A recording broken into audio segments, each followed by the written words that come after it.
नमस्कार दोस्तों, स्वागत है परिदृश्य यूट्यूब चैनल पर। यहाँ हम भारत की प्राचीन धरोहरों की रोचक यात्रा में आज हम बात करेंगे बिहार के उस पवित्र शहर की जो मोक्ष का द्वार कहलाता है, गया जी। हाँ, वही गया जहाँ भगवान राम ने अपने पिता दशरथ के लिए पिंडदान किया था और जहाँ गौतम बुद्ध को ज्ञान प्राप्त हुआ। ये शहर न सिर्फ हिंदू धर्म का प्रमुख तीर्थ है बल्कि बौद्ध धर्म का भी केंद्र। अगर आप इतिहास, धर्म और रहस्यों के शौकीन हैं, लाइक, सब्सक्राइब और कमेंट में बताएं कि आप गया कब गए थे। चलिए शुरू करते हैं। दोस्तों, गया बिहार के दक्षिणी हिस्से में स्थित है, पटना से करीब 100 किलोमीटर दूर। ये शहर गंगा की सहायक नदी फल्गु के तट पर बसा है, जो लोक कथाओं में अपनी गुप्त धारा के लिए मशहूर है।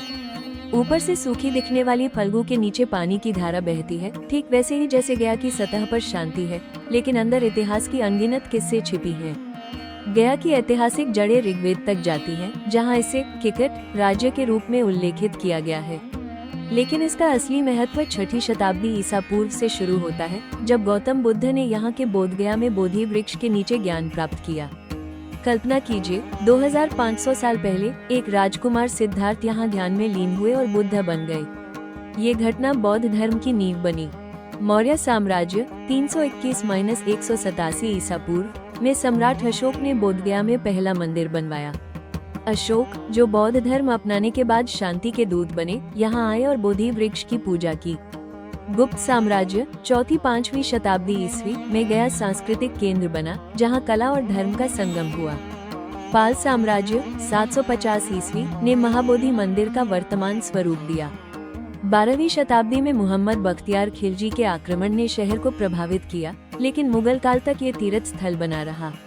ब्रिटिश राज में 1764 से गया रेलवे जंक्शन बना, जो आज भी पर्यटकों को आकर्षित करता है।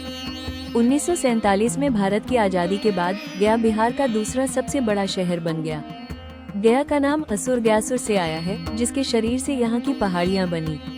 क्या आप जानते हैं कि यहाँ की ब्रह्मयोनी पहाड़ी पर बुद्ध ने अपना फायर सरमन दिया था? ये धर्मोपदेश आज भी बौद्ध ग्रंथों में जीवंत है। एक रोचक ऐतिहासिक किस्सा सुनिए। रामायण के अनुसार भगवान राम, सीता और लक्ष्मण वनवास के दौरान यहाँ आए। दशरथ की मृत्यु के बाद राम ने फल्गु नदी के तट पर पिंडदान किया, लेकिन फल्गु नदी ने राम से झूठ बोला कि पिंडदान नहीं हुआ, जिससे राम ने उसे श्राप दिया कि ऊपर से सूखी रहेगी। आज भी फल्गु में पानी कम या सूखा दिखता है, लेकिन नीचे धारा बहती है। यह मिथक गया को हिंदू तीर्थ बनाता है। इतिहासकारों के अनुसार ये घटना त्रेता युग की है, जो हजारों साल पुरानी है। इतना ही नहीं बल्कि भाइयों और बहनों, गया जी की धरती कोई साधारण भूमि नहीं है, ये तो पितृमोक्ष का अमर तीर्थ है। यहाँ आकर हर मनुष्य को यह अनुभव होता है कि जैसे स्वयं भगवान विष्णु हमारे पितरों की आत्मा को मुक्त कराने हेतु तत्पर खड़े हो। गया जी का सबसे पावन स्थल है विष्णुपद मंदिर। कथा आती है कि जब व्यासुर नामक असुर ने तपस्या कर वरदान पाया, तब देवताओं ने प्रार्थना की और भगवान विष्णु ने अपने चरणों से उसे दबाकर स्थिर किया। उसी स्थान पर उनके चरण चिन्ह अंकित हो गए और यह भूमि मोक्षधाम बन गई। यहीं से श्राद्ध कर्म की महान परंपरा आरंभ हुई। इसके बाद देखें प्रेतशिला। कहा जाता है कि यहाँ पिंडदान करने से असमय मृत्यु को प्राप्त हुए अथवा भटकी आत्माओं को शांति मिलती है। फिर रामकुंड और सीताकुंड की स्मृति हमें स्मरण कराती है कि स्वयं भगवान श्री राम और माता सीता ने यहाँ अपने पितरों का तर्पण किया था। जब भगवान ही पितृकर्म करने आते हैं, तो हम सबको इसका महत्व क्यों न समझना चाहिए। वैतरणी घाट वो स्थान है जहाँ प्रतीक रूप से यमलोक की वैतरणी नदी का स्मरण कराया जाता है। यहाँ स्नान, दान और पिंडदान करने से पितरों को उस भयावह नदी को पार करने में सहारा मिलता है। वहीं कागभुसुंडी का स्मरण हमें बताता है कि रामकथा और पितृभक्ति शाश्वत है। और देखिए अक्षयवट, यह वटवृक्ष गवाही देता है कि यहाँ किया गया श्राद्ध कभी व्यर्थ नहीं जाता, उसका फल सदा अक्षय रहता है। यहाँ तक कि पवन पुत्र हनुमान जी ने भी गया जी में अपने पितरों का श्राद्ध किया, ताकि आने वाली पीढ़ियां समझे कि पितृकर्म केवल परंपरा नहीं बल्कि आत्मा की मुक्ति का द्वार है। इसलिए कहा गया है, गया बिना श्राद्ध अधूरा है और गया जी का दर्शन ही पितरों का तारण है। पितरी तो भगवान स्वरूप स्मृतिशेष है, इसमें जीने वालों से क्यों संबंध नहीं है। भ्रांति, गलतफहमी का अंत नहीं और श्रद्धा की कोई सीमा नहीं होती। पितृपक्ष में अपने गुजरे पितरों को याद के लिए कैसा बंधन और कैसा अपने लोगों को गुजरने का इंतजार। पितृपक्ष अपनों को याद करने का गया जी पुण्य स्थली है।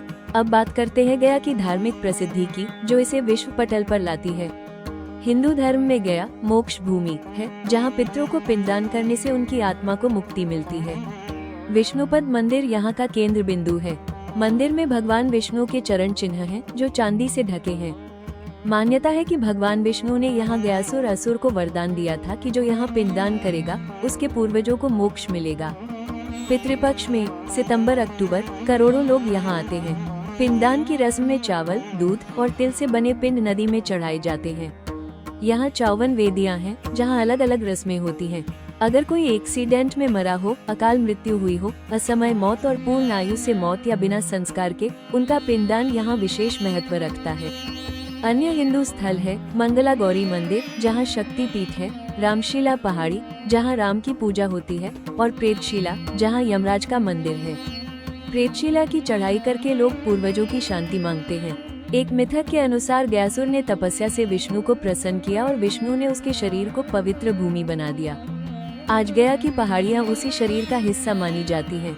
दोस्तों, कल्पना कीजिए आप फल्गु के किनारे खड़े हैं, पंडित मंत्र पढ़ रहे हैं और आप अपने दादा परदादा, नाना नानी की आत्मा को मुक्ति दे रहे हैं। क्या ये पल भावुक नहीं लगता है?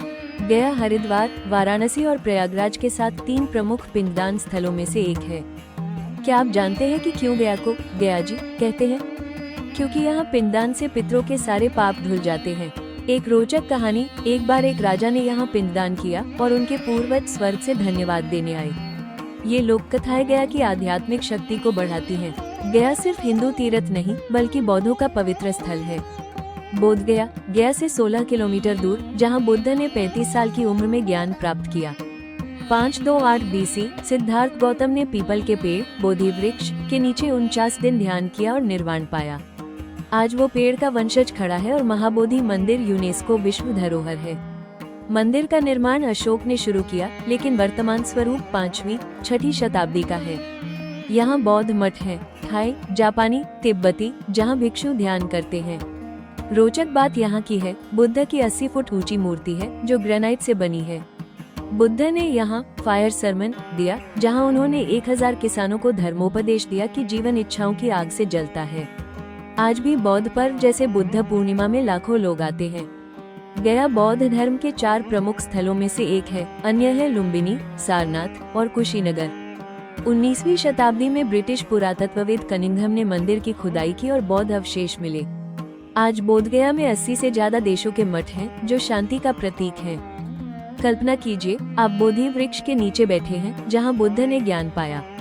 क्या वहां की ऊर्जा महसूस नहीं होती? गया हिंदू बौद्ध संगम का अनोखा उदाहरण है, जहां 2 धर्म शांतिपूर्वक सह अस्तित्व में हैं। गया की संस्कृति जीवंत है। पितृपक्ष में शहर भर में मेले लगते हैं, जहां अगरबत्ती, फूल और पूजा सामग्री बिकती है। रामलीला और भागवत कथाएं साल भर चलती हैं। बौद्ध पक्ष में बुद्ध जयंती पर दीपदान होता है। पर्यटन के लिए विष्णुपद, महाबोधि के अलावा ब्रह्मयोनी पहाड़ी, डुंगेश्वरी गुफा, जहां बुद्ध ने तपस्या की, और सुजाता गांव, जहां सुजाता ने बुद्ध को खीर दी, देखने लायक है। गया एयरपोर्ट और रेलवे स्टेशन से जुड़ा है, तो पहुंचना आसान है। यहाँ का स्थानीय व्यंजन लिट्टी चोखा, तिलकुट, इनशा एक तरह का गया स्पेशल मिठाई है, पिंडदान के बाद लोग खाते हैं। शहर की गलियां इतिहास से भरी हैं, जहां पंडित पीढ़ियों से रस्में निभाते हैं। एक अमेरिकी यात्री ने यहाँ पिंडदान किया और कहा, यह मेरी आत्मा की सफाई थी। गया सालाना लाखों पर्यटकों को आकर्षित करता है। क्या आपने कभी सोचा कि एक शहर कैसे 2 धर्मों का केंद्र बन सकता है? गया इसका जीता जागता उदाहरण है। यहाँ की हवा में भक्ति और शांति घुली है। लेकिन दोस्तों, प्रसिद्धि के साथ चुनौतियाँ भी हैं। फल्गु नदी का प्रदूषण, भीड़ प्रबंधन और पुराने मंदिरों का रखरखाव। बिहार सरकार ने गया विकास योजना शुरू की है, जहां मंदिरों का जीर्णोद्धार और पर्यटन सुविधाएं बढ़ाई जा रही हैं। यूनेस्को ने महाबोधि को संरक्षित किया है। रबर डैम द्वारा गंगा जल को कृत्रिम तरीके से प्रवाहित कर प्रशासन की सक्रियता, सफाई का अति उत्तम व्यवस्था हरिद्वार, ऋषिकेश जैसा विहंगम दृश्य देखने को मिलता है। सरकारी तंत्र की सुव्यवस्थित तरीका 4 चांद लगा दिया है। 2002 में महाबोधि को विश्व धरोहर का दर्जा मिला, जिससे वैश्विक ध्यान आया। आज गया शिक्षा और व्यापार का भी केंद्र है, लेकिन धार्मिक महत्व सर्वोपरि है। दोस्तों, गया जी सिर्फ एक शहर नहीं बल्कि आत्मा की यात्रा है। यहाँ इतिहास, धर्म और संस्कृति का संगम है। अगर आप मोक्ष की तलाश में हैं या बुद्ध की शांति चाहते हैं, तो गया जरूर जाएं। गया से 24 किलोमीटर दूर वजीरगंज, जहां के दशरथ मांझी द्वारा पहाड़ तोड़कर रास्ते बनाने पर एक फिल्म भी आई थी। साथ में राजगृह और नालंदा का प्राचीन खंडहर का दीदार किया जा सकता है। इस वीडियो को शेयर करें और कमेंट करें। अगले वीडियो में मिलते हैं किसी नई धरोहर के साथ। नमस्कार।